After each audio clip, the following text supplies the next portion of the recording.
Desisyong talikuran ang madugong kilusan at tahakin ang landas ng kapayapaan ang isang miyembro ng milisya ng bayan matapos siyang voluntaryong sumuko sa mga otoridad kamakailan. Simula, malayo sa karahasan at mas malapit sa kapayapaan at kaunlaran. Ang magandang balita, hatid ni Patrolwoman Maria Ella Garcia.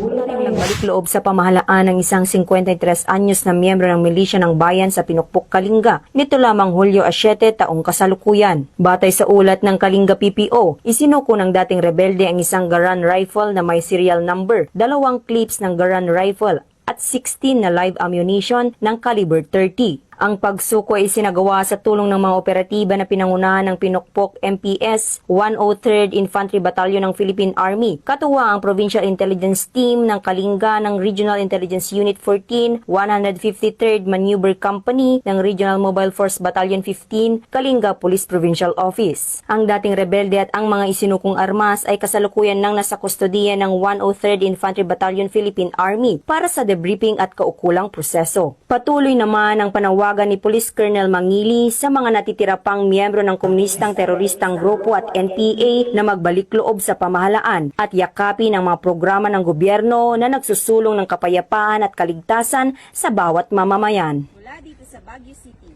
ako ang inyong Police News Network Correspondent, Patrolwoman Maria Ella Garcia, alagad ng batas, tagataguyod ng Balitang Pulis.